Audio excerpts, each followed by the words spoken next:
அஸ்ஸலாமு அலைக்கும். கதிஜாவின் உலகத்திற்கு உங்களை வரவேற்கிறேன். நான் என்ன பண்ணியிருக்கேன்னா,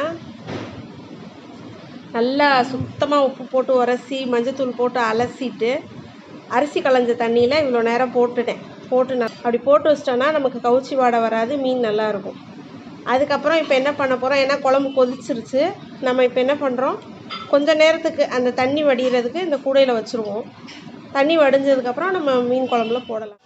மீன் உடையாமல் இருக்க சின்ன ஸ்பூன் எடுத்து அப்படி மெதுவாக அப்படி சுற்றி விடுங்க. பெரிய கரண்டி வச்சு கிண்டாதீங்க, கிண்டுனா மீன் உடைஞ்சிரும். சின்ன ஸ்பூன் வச்சு பண்ணிங்கன்னா கரெக்டாக வரும். அதையும் அதே மாதிரி பண்ணிட்டுருக்கோம். இன்னும் ஒரு 5 நிமிஷம் கொதிக்கட்டும். அதுக்கப்புறம் மீன் கொதிச்சிருச்சு. அதாவது இப்போ எப்போதுமே மீன் மண் சட்டியாக இருந்தாலும் சரி, சாதா சட்டியாக இருந்தாலும் சரி, மீன் போட்ட உடனே ஒரு கொதி தான் கொதிக்க விடணும். கொதித்த உடனே நம்ம என்ன பண்ணிடணும், சிம்மில் போட்டுடணும். சிம்மில் என்ன பண்ணிடலாம், ஒரு 10 நிமிஷம் போடலாம். ரொம்ப பொடி மீன்னா சிம்மில் போட்டு ஒரு 5 நிமிஷத்தில் ஆஃப் பண்ணிடுங்க. இது கொஞ்சம் பெரிய மீன் தான்.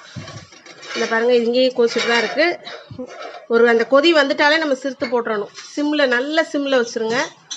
அது கரெக்டாக ஒரு 10 நிமிஷம் கொதித்தோன்னா அடைச்சி. இன்றைக்கி நம்ம என்ன பார்க்க போகிறோம்னா, தேங்காயோட ஒரு டிப்ஸ் தான் பார்க்க போகிறோம்.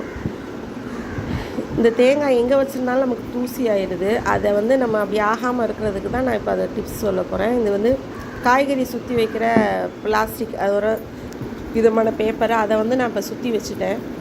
இப்படி சுற்றி வச்சுட்டா என்ன ஆகுதுன்னா, அதிலிருந்து ஒரு மாதிரி தூசி கொட்டிக்கிட்டே இருக்கும்ல, அது கொட்டாது. நல்லா சுற்றி வச்சிட்டோன்னா, அதே மாதிரி இதை வச்சே நம்ம உடைக்கலாம். தேங்காயை ஈஸியாகவும் உடைக்க வரும். அப்படி உடைக்கையில் என்ன ஆகும்னா, அவங்களுக்கு அந்த உடைக்கிற இடமும் ஒரு மாதிரி குப்பையாக தூசி ஆகாமல் நல்லா நீட்டாகவும் இருக்கும். நம்ம இதை எங்கே வச்சு உடைச்சாலுமே அந்த இடத்துல உடனே குப்பை தூசி தண்ணி வடிஞ்சிரும். இந்த மாதிரி சுற்றி வச்சிட்டிங்கன்னா அந்த மாதிரி பண்ணாது. அதே மாதிரி இந்த பாருங்கள், ஃப்ரிட்ஜில் ஸ்டோர் பண்ணி வச்சுருக்கேன். நான் நார்மலாக தேங்காய் ஃப்ரிட்ஜில் தான் ஸ்டோர் பண்ணி வைப்பேன். அந்த இடமும் நீட்டாக சுத்தமாக இருக்குது இந்த மாதிரி சுற்றி வைக்கிறனால. நீங்களும் இந்த மாதிரி பொடிக்கு வறுத்து தான் போடுவோம், குழம்பு மிளகாய் பொடிக்கு. ஆனால் மிளகா வறுக்கையில் நீங்கள் மறக்காமல் ஒன்று பண்ணிடுங்க, கொஞ்சம் கல்லுப்பு போட்டு சேர்த்து வருங்க. அப்போ தான் மிளகா காட்டம் தெரியாது. இல்லாட்டினா வீடே புகையாயிரும், மூக்கில் அப்படியே நெடி ஏறும். கல்லுப்பு போட்டு வறுத்துட்டிங்கன்னா மூக்கில் நெடி ஏறாது. இன்னைக்கு நம்ம என்ன பார்க்க போகிறோன்னா, ஆஃப் ஆயில் எப்படி பண்ணுறதுன்னு பார்க்க போகிறோம். அதை நம்ம டைரெக்டாக அப்படியே சட்டியில் கொத்தி ஊற்றினோன்னா அதில் முட்டை ஓடு எதுவும் விழுந்தால் கூட நமக்கு தெரியாது.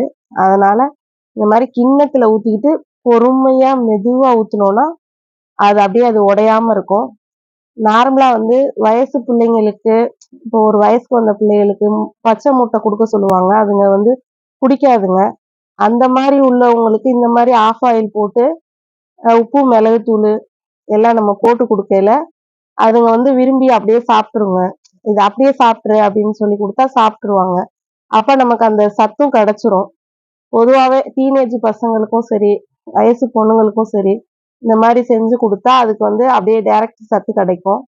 அதனால நீங்களும் இந்த மாதிரி செஞ்சு கொடுங்க. ஆஃப் ஆயில் ரெடி ஆயிடும். ஒரு கத்திரிக்காய் 4 பீஸாக தான் நறுக்கி போடணும் சாம்பாருக்கு. அதை போட்டுடலாம். ஏன்னா காய் தக்காளி எல்லாமே ஒன்றா வேக சரியாக இருக்கும். பீன்ஸே போட்டுருவோம், முருங்கைக்காய் போட்டுடலாம். எல்லாம் ஒன்றா வேகட்டும். இந்த தக்காளி மசிகிறதுக்கும் இந்த காய் வேகிறதுக்கும் எல்லாமே கரெக்டாக வரும். அப்போ தான் என்ன ஆகும்னா, இந்த காய் எண்ணெயிலே நல்லா வதங்கும். நம்ம இந்த சாம்பாருக்குள்ள காய்களை நம்ம எண்ணெயிலே நல்லா வதக்கிட்டோன்னா சாம்பார் ரொம்ப டேஸ்ட்டாகவும் சூப்பராகவும் இருக்கும். தேவையான அளவு உப்பு போட்டுடலாம். இப்படியே நல்லா வதக்கும். அந்த தக்காளி மசிய வேகணும், காயும் வேகணும். ஊற்றலை, நம்ம உப்பு போட்டனால அது அந்த தக்காளி மசிஞ்சு இந்த காய்கறி உப்பு இந்த தக்காளி எல்லாம் அப்படியே அந்த எண்ணெயிலே வெந்துக்கிட்டு இருக்கு. இப்போ இந்த காய்கறிக்குள்ளேயே நல்லா உப்பு சேர்ந்துடும். இந்த காய்கறிக்குள்ளே என்ன ஆகும்னா நல்லா உப்பு சேர்ந்து போய் இது நம்ம சாப்பிடையில சாம்பார்லேருந்து இந்த காய் எடுத்து சாப்பிடையில நல்ல டேஸ்ட் கொடுக்கும். சாம்பார் நம்ம எப்போ வச்சாலுமே நல்லா அடி கனமான பாத்திரத்தில் வைங்க. அடி கனமாக இருக்கணும், இல்லை பாத்திரம் நல்ல கனமான சட்டியாக இருக்கணும். அதில் வச்சிங்கன்னா கண்டிப்பாக பிடிக்காது, பருப்பு போய் பிடிக்காது. கொஞ்சம் ரொம்ப லேசான சட்டி, ஈயச்சட்டி, இந்த மாதிரி ரொம்ப லேசான சட்டியில் நீங்கள் வச்சிங்கன்னா, சில்வர் சட்டி அந்த மாதிரி சில்வர் சட்டியில் வச்சாலுமே நல்ல கனமான சட்டியில் வச்சா பிடிக்காது பருப்பு. இதுவே லேசான சட்டியில் வச்சிங்கன்னா கன்ஃபார்மாக பிடிச்சிரும். அதனால நல்லா பக்கத்துலேயே நின்று நல்லா கிண்டி விட்டுட்டு சிம்மில் போட்டு கொதிக்க விட்டு போனால் தான் வந்து சாம்பார் பிடிக்காம நல்லாயிருக்கும். மல்லித்தலை போட்டுருவோம். பொதுவாகவே மல்லி நிறையா கிடச்சிச்சின்னா நிறையா போடுங்க. மல்லி வந்து ரொம்ப உடம்புக்கு நல்லது. நம்ம எல்லாத்துலேயுமே நிறையா போட்டு சாப்பிட்லாம், எந்த கெடுதலும் இல்லை.